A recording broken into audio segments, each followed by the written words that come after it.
একজন যুবক ছেলে বলছেন, ইয়া রাসূলুল্লাহ, যুদ্ধের ময়দানে গিয়েছিলাম, এসে দেখছি মা মরে গেছে, এখন কি করব বলুন। নবী বললেন, তুমি তোমার মায়ের জন্য দুটো কাজ করো। এক নাম্বার করবে কি, তুমি তোমার মায়ের জন্য রুহে মাগফিরাতের দোয়া চাও, তোমার মাকে যেন আল্লাহ ক্ষমা করে দেয়। আর একটা কি করবে, তুমি তোমার মায়ের জন্য দান খয়রাত করো, তোমার মা কবরে শুয়ে শুয়ে সওয়াব পাবে। বাপ মরে গেছে, মা মরে গেছে, বাম্মার নামে দুটো ফকির খাওয়াতে পারেন না?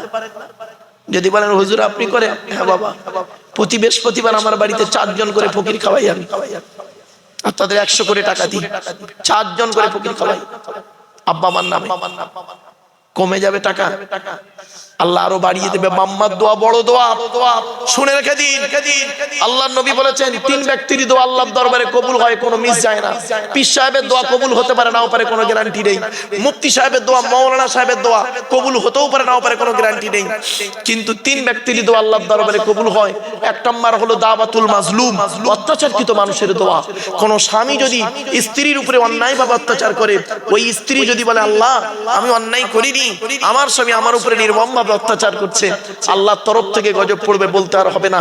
অনেক শাশুড়ি আছে দেখবেন, নিজের মেয়েকে খাইয়ে নিয়ে ঘরের ভেতর ঢুকে বলল বৌমা পরের মেয়ে খেয়েছে, কি তা খবর নিল না। শাশুড়ি মায়েদেরকে বলে যাচ্ছি, মায়েরা মনে রাখবেন, আপনি বৌমা পরের মেয়েকে যদি আপন করতে না পারেন, আল্লাহ আপনারও মেয়ে দিয়েছে, লোকের বাড়ি বৌমা হয়ে যাবে, আল্লাহর তরফ থেকে গজব পড়বে, বলতে আর হবে না। অনেক ননদ আছে দেখবেন, ভাইয়ের কানে কামড়াচ্ছে যাতে ভাই ভাবিকে মারে, এই ধান্দা করে। ও যুবতী বোনেরা শুনে নাও, ঘুটে পড়ে গোবর হাসে, ঘুটে বলে তোর একদিন আছে, তুমি ভাবি পরের মেয়েকে যদি আপন করতে না পারো, তোমাকে একদিন লোকের বাড়ি ভাবি হয়ে যেতে হবে, আল্লাহর তরফ থেকে গজব পড়বে, বলতে আর হবে না। অনেক বৌমাও আছে দেখবেন ডেঞ্জার, স্বামীর ইনকাম বেশি, স্বামীটাকে নিয়ে ছেলেটাকে মেয়েটাকে নিয়ে খালি আলাদা খাবার ধান্দা করে। একই দিয়ালের এপারে স্বামী স্ত্রী ছেলে মেয়েকে নিয়ে মুরগির গোশত দিয়ে ভাত খায়, আর দিয়ালের ওপারে শ্বশুর শাশুড়ি বুড়ো বুড়ি আলু ভর্তা ডাল খায়। ওই বৌমার একটু বিবেকে বাঁধলো না, আজকের আমার বাম্মা যদি থাকতো আমি গোপনে 1 পিয়ালা তরকারি দিয়ে আসতাম। ওরে বৌমা, তুমি মুফতি সাহেবের মেয়ে হও, হাজী সাহেবের মেয়ে হও, তুমি তোমার শ্বশুর শাশুড়িকে যদি নিজের বাম্মার মতো ভক্তি শ্রদ্ধা করতে না পারো, তোমার মতো বৌমাও হলো জাহান্নাম। ইসলাম কোনোদিন এক পেশে কথা বলে না। 2 নাম্বার হলো ওয়াদাবাতুল মুসাফিরিন, মুসাফিরের দোয়া আল্লাহ কবুল করেন। 3 নাম্বার হলো ওয়াদাবাতুল ওয়ালিদি আলা ওয়ালাদিহি, কোন বাপ আর মা যদি নিজের কলিজার টুকরা সন্তানের জন্য দোয়া চেয়ে যায়, বিদ্যুতের থেকে দ্রুত গতিতে বাম্মার দোয়াটা আল্লাহর দরবারে কবুল হয়ে যায়। একজন ব্যক্তি বললেন, হে নবী, আমার বাম্মা দুজনেই মরে গেছে, আমি এখন কি করব? আল্লাহর নবী বলেন, মান যারা কবরা আবাওয়াইহি আও ওয়াহদিহিমা ফি কুল্লি জুমআতিন গুফিরা লাহু ওয়া কুতিবা লাহু বারাআম। নবী বলেন, জুম্মার দিনে যদি কোনো ছেলে, কিবার জুম্মার দিনে যদি কোনো ছেলে তার বাপ আর মায়ের কবরটা একবার জিয়ারত করে, ওই ছেলের দোয়ার উসিলায় বাম্মার কবরটাকে আল্লাহ পাক আলোয় আলোকিত করে দেয়। মাসে যদি 4টে শুক্রবার হয়, বছরে হয় 4 বার 48, 8 বার যান। আপনি যদি আপনার বাম্মার কবর জিয়ারত না করেন, তাহলে মনে রাখবেন আপনি মরে গেলে আপনার ছেলে আপনার কবরে যাবে না, আশা করলেন কিভাবে? আপনি আপনার বাম্মার জন্য যদি দান খয়রাত করেন না করেন, আপনি কি করে আশা করলেন আপনি মরে গেলে আপনার ছেলে আপনার নামে দান খয়রাত করবে? আল্লাহ ছাড় দেয়, ছেড়ে দেয় না। মাথায় রাখুন, কথাটা শুনতে হয়তো সাময়িক খারাপ লাগছে বাবা, বাস্তব কথাটা বললাম আপনাদেরকে। চলুন এগিয়ে যাই। লোকটার নাম হলো আব্দুল্লাহ ইবনে মুবারক। কি বললাম বাবা, নামটা একটু বলেন। আব্দুল্লাহ ইবনে মুবারক খুব বড় আলেম, তৎকালীন যুগে বড় আলেম ছিলেন এবং খুব আল্লাহর ওলি লোক ছিলেন। উনি হজে যাবেন, ওনার বন্ধুও যাবেন, 2 বন্ধু একসঙ্গে হজে যাবেন। তো করেছেন কি, উনি ওনার বন্ধুর সঙ্গে যাবেন, সব কমপ্লিট, টাকা পয়সা সব রেডি, সব একদম কমপ্লিট, হজে বেরোবেন। এমত অবস্থায় উনি করলেন কি, ওনার ছোট ছেলেটা কাঁদতে কাঁদতে আসছে। উনি বলছেন, বাবা তুমি কাঁদছো কেন দুপুরবেলা, কি হয়েছে?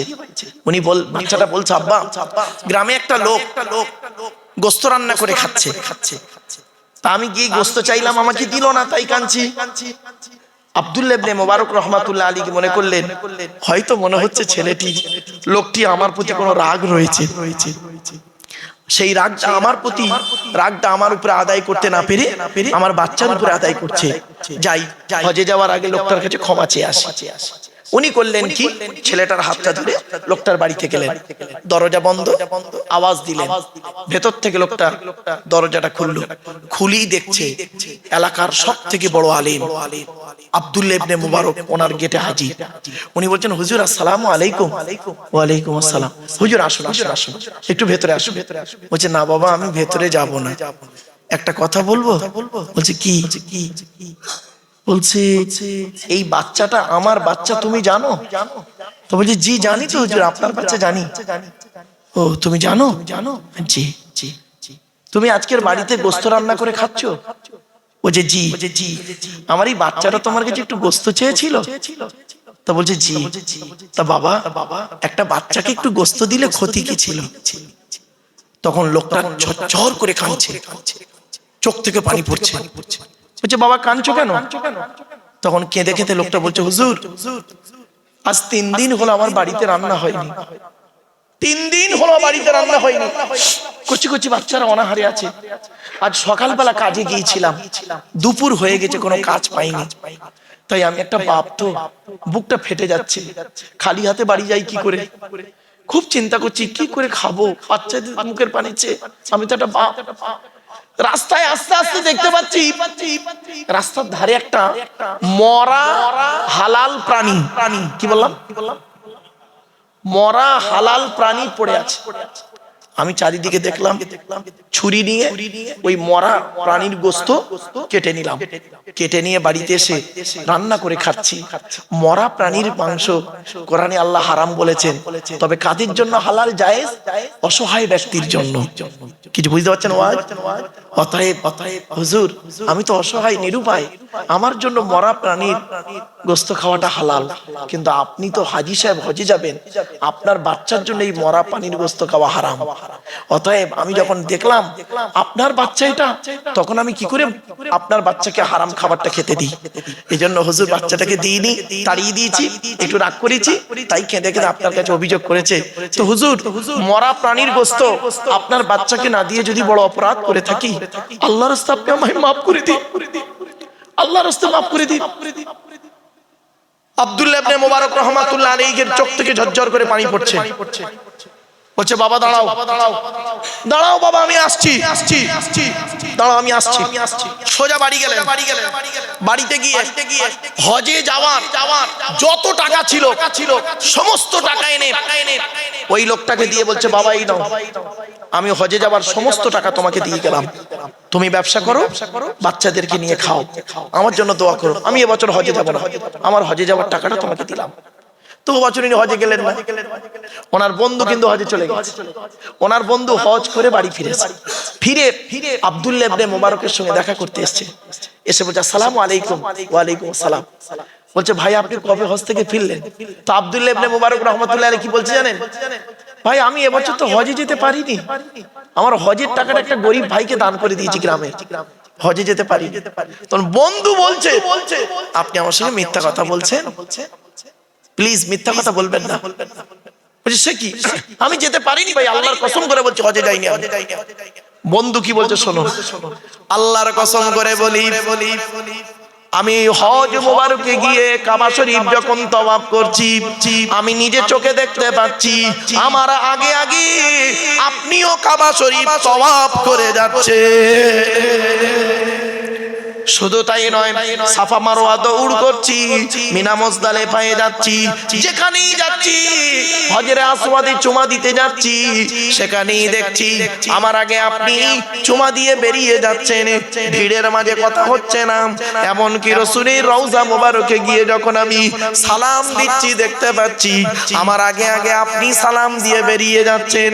আমি মনে মনে ভাবলাম, কি এমন অপরাধ করেছি তাই হজ থেকে ডাইরেক্ট আপনার কাছে এসেছি, সঙ্গে সঙ্গে আব্দুল্লাহ ইবনে মুবারকের চোখ থেকে ঝরঝর করে পানি পড়ছে। সেই রাতে আব্দুল্লাহ ইবনে মুবারক রাহমাতুল্লাহ আলাইহি স্বপ্নে দেখছেন একজন ব্যক্তি ওনাকে বলছেন, এই আব্দুল্লাহ ইবনে মুবারক, এবছর তুমি হজে না গিয়ে হজের টাকাটা একটা গরিবকে দান করার কারণে আল্লাহ খুশি হয়ে তোমার হজকে আল্লাহ কবুল করে নিয়েছে। কি বুঝলেন? আপনি তো হজে গিয়েছেন লোকের টাকা মেরে, তাই না? রাগ করবেন না, লোকের টাকা মেরে হজে গিয়েছেন। ছি ছি ছি ছি ছি। আর উনি হজে না গিয়ে কবুল করেছেন হজ। বাড়ি থেকে ভাববেন। এজন্যই বলেছিলাম প্রিয়জন, বল বল বল বল, প্রয়োজন। বাড়ি থেকে ভাববেন। কি ভাবলেন বাপেরা? আজ আমাদের আফসোস কোথায় জানেন বাপ? আপনাদের কাছে আমি করজোড়ে নিবেদন করে যাচ্ছি, কোরআনের আলোচনা হলো পৃথিবীর সর্বোৎকৃষ্ট আলোচনা। আচ্ছা বাপেরা, আপনারা জান্নাতের আশা করেন? আরে ভাই বলুন না, জান্নাত কার আশা করেন? হয়ে গেছে। আপনি আল্লাহকে ভালোবাসেন? আরে ভাই বলুন, আল্লাহ কি আপনাকে ভালোবাসে? বাস, আপনি যেদিন বুঝতে পারবেন আল্লাহ আমাকে ভালোবাসে, সেদিন আপনার জীবনটা সার্থক। আপনি নবীকে ভালোবাসেন, নবী কি আপনাকে ভালোবাসেন? ওই খবরটাই। এই যুবক ছেলেরা, তুমি শাহরুখ খানকে ভালোবাসো না? শাহরুখ খান কি তোমার ভালোবাসে? ওই খবরটা। চলো না গিয়ে আল্লাহর নবী বললেন, ইন্নাল জান্নাতা তাশতাকু ইলা খামসাতি নাফার, জান্নাত 5 শ্রেণীর মানুষের জন্য আশা করে। 1 নাম্বার হলো তালিয়াল কোরআন, প্রতিদিন কোরআন তেলাওয়াতকারী মানুষের জন্য জান্নাত আশা করে। 2 নাম্বার হলো ওয়াহাফিজিল লিসান, জবানকে হেফাজতকারী মানুষের জন্য জান্নাত আশা করে। 3 নাম্বার হলো ওয়ামুতিমিল জিআন, ক্ষুধার্তকে খাদ্য দানকারী মানুষের জন্য জান্নাত আশা করে। গরিবকে খাওয়াবেন, আল্লাহ তো অর্থ দিয়েছে, টাকা খরচা করার জায়গা পান না, গরিবকে খাওয়াবেন। বাপের নামে মায়ের নামে 2 ফকির খাইয়ে দেবেন। 4 নাম্বার হলো অমুকসিল উরিয়ান, বস্ত্রহীনকে বস্ত্র দানকারী মানুষের জন্য জান্নাত আশা করে। আমার বাপেরা, কথাটা শুনতে হয়তো খারাপ লাগছে আপনাদের, ঠান্ডা এখনো রয়েছে, যায়নি। 10টা কম্বল কিনে গরিবকে দান করলে, 10টা কাপড় কিনে গরিবকে দান করলে জান্নাত আশা করে ওই ব্যক্তির জন্য। 5 নাম্বার হলো ওয়ামান সাল্লাল্লাহু আলা হাবিবির রহমান, যে ব্যক্তি নবীর উপরে বেশি বেশি করে দরুদ পাঠ করে ওই লোকটার জন্য জান্নাত আশা করে। তাই উচ্চ আওয়াজে দরুদ আল্লাহুম্মা সাল্লি আলা।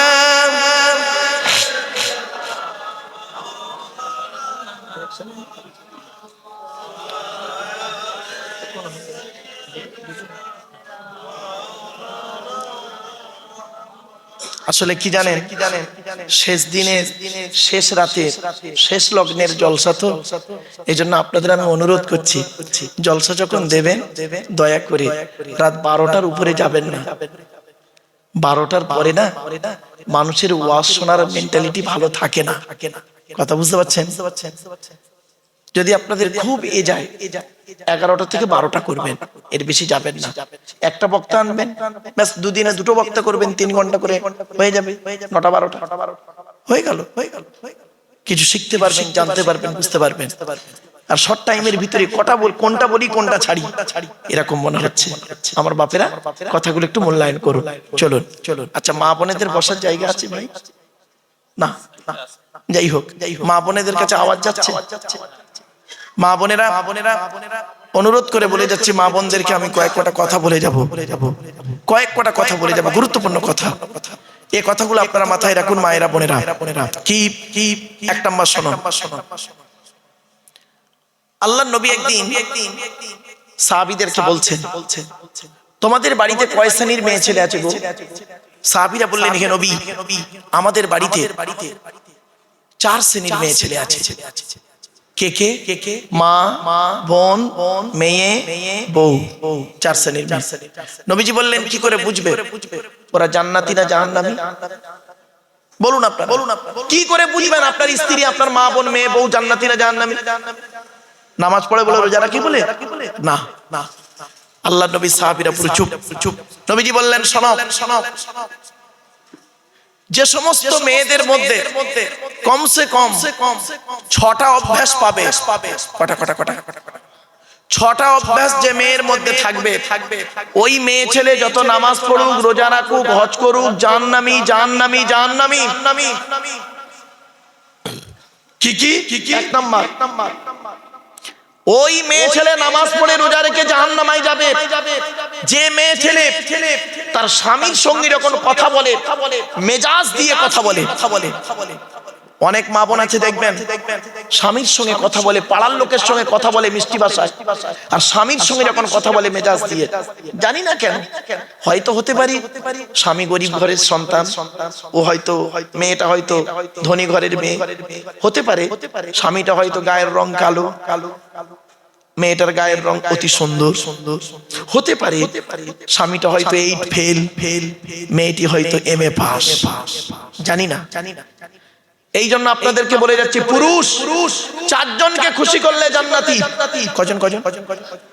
আপনি এখানে বসে বসে ভাবুন, 4 জনকে পৃথিবীতে খুশি করুন, আপনি জান্নাতে যাবেন, জান্নাতে যাবেন, জান্নাতে যাবেন। 4 জনকে খুশি করুন।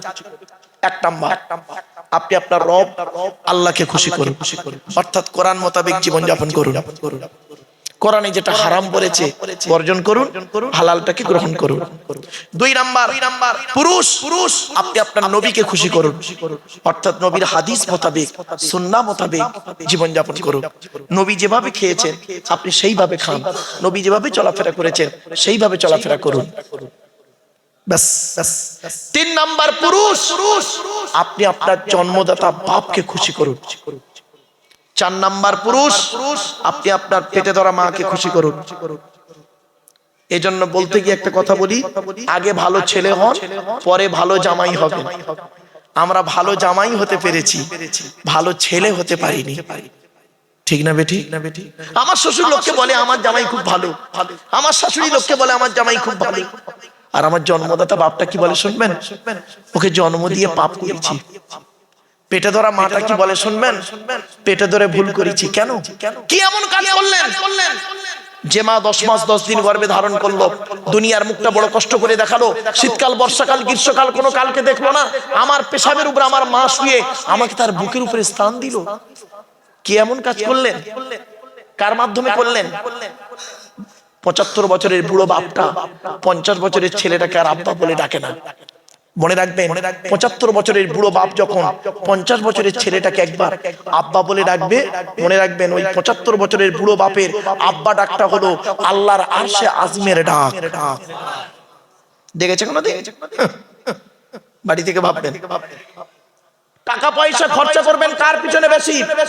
কোরআন বলছে ইয়াসআলুনাকা মাযা ইউনফিকুন, নবী তোমাকে ওরা প্রশ্ন করছে টাকা পয়সা কোথায় ব্যয় করলে আল্লাহ খুশি হবে। কুল মা আনফাকতুম মিন খায়রিন ফালিল ওয়ালিদাইনি ওয়াল আকরাবিন, টাকা পয়সা সর্বপ্রথম তোমরা খরচা করবে, তোমরা তোমাদের বুড়ো বুড়ি বাম্মার পিছনে ব্যয় করবে, আল্লাহ খুশি হয়ে যাবে। বাপের ভাত দেয় না, মায়ের ওষুধ কেনার পয়সা দেয় না, শাশুড়িকে হজে নিয়ে যাচ্ছে। ছি ছি ছি ছি, অভদ্র। বাড়ি থেকে ভাবলেন। এরপরে আসছি, 4 জনকে খুশি করুন, আপনি জান্নাতে যাবেন। মা তার ছেলেকে, শুনে নিন, মা তার ছেলেকে খুব বেশি হলে, মা তার ছেলেকে কত দূর তোলে বলুন? আমার দিকে তাকান, এত দূর। ঠিক না বেটি? আমাদের মা আমাদের নিয়েছে কত দূর? বুকের উপরে এত দূর, এর বেশি আর তুলতে পারে না মা, এইটুকু। আর বাপ তার ছেলেকে প্রথমে কাঁধে তোলে। বাপ বলতে চায়, বেটা আমি গরিব বলে লেখাপড়া শিখতে পারিনি, তুই আমার ছেলে, তুই আমার থেকে আরো বেশি দূরে লেখাপড়া শেখ। তারপরে বাপ কি করে জানেন? ছেলেটাকে মাথায় তুলে নিয়ে বলে, বেটা আমি তো অনেক দূরে দেখতে পাইনি, তুই আমার মাথায় বসে উজ্জ্বল ভবিষ্যৎ তুই দেখ, আমি খুশি হয়ে যাব। বাড়িতে গিয়ে দেখবেন বাপের আলমারিতে না জামা ভালো নেই, মায়ের আলমারিতে 4-5টা শাড়ি পাবেন। মায়ের শাড়িরা মেয়েরা পরে, কিন্তু বাপের পাঞ্জাবি ছেলেকে পরতে দেখেছেন? বলুন বলুন বলুন বলুন। বাপের পাঞ্জাবি থাকে না। যারা বাপ হয়েছে তারা বুঝতে পারছে বাপের পাঞ্জাবি থাকে না। বাপ শুধু কি মনে করে, আমার ছেলে মেয়ে পড়লে আমি খুশি, আমার বউ পড়লে খুশি।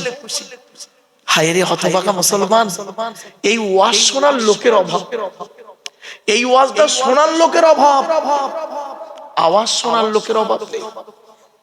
এখানে বসে বসে ভাবুন,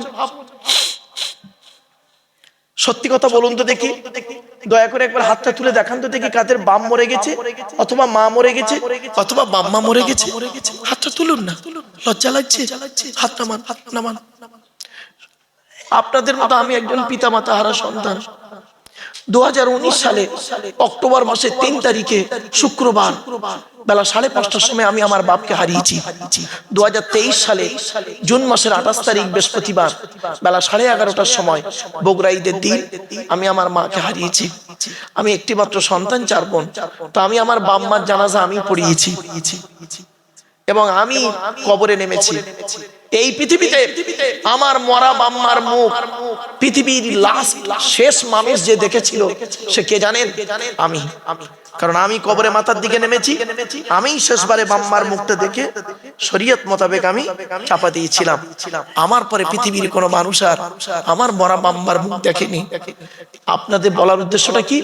আপনারা এখানে বসে বসে ভাবুন, আপনাদের বাম্মা যখন মরে গেল জনমের মতো শেষবারে ওই যে মুখটা একবার দেখিয়ে দিল, দেখিয়ে দেওয়ার পরে ওই যে জানাজা পড়িয়ে নিয়ে চলে গেল, সেই দিন থেকে আজ পর্যন্ত এই জলসার এখন পর্যন্ত সত্যি কথা বলুন তো দেখি, পৃথিবীর কোন মানুষকে অন্তর থেকে আব্বা বা মা বলে ডাকতে পেরেছেন?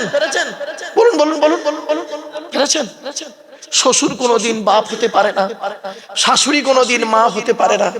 শ্বশুর তোমার বাপ হয়েছে 20 বছর পরে তার মেয়ে দেওয়ার কারণে, শাশুড়ি তোমার মা হয়েছে 20 বছর পরে তার মেয়ে দেওয়ার কারণে। তোমার বাপ হয়েছে যেদিন তুমি মায়ের পেটে এসেছিলে সেই দিন থেকে। তোমার মা হয়েছে যেদিন তুমি মায়ের পেটে এসেছিলে সেই দিন থেকে। হে রজিপুরের মানুষ, তোমরা জান্নাতের আশা করো না, মসজিদে গিয়ে জান্নাত খুঁজতে যাও না। আল্লাহর নবী বললেন, ওরে মসজিদে গিয়ে জান্নাত খুঁজবি কি? আমি মুহাম্মদ তোদের বলে যাচ্ছি, ইন্নাল জান্নাতা তাহতা আকদামিল উম্মাহাত, তোদের জান্নাত হলো তোদের বাপ আর মায়ের পায়ের তলায়। বাপ মাকে খুশি করুন। আল্লাহর নবী বলেছেন, বাম্মা যদি নারাজ থাকে আল্লাহ নারাজ হয়ে যাবে, বাম্মা যদি খুশি হয়ে যায় আল্লাহ খুশি হয়ে যাবে। আল্লাহর নবী বলছেন, একজন যুবক ছেলে বলছেন, ইয়া রাসূলুল্লাহ আমি যুদ্ধের অসুবিধা হচ্ছে আপনাদের, 2 মিনিট বলবো না শেষ করে দেবো?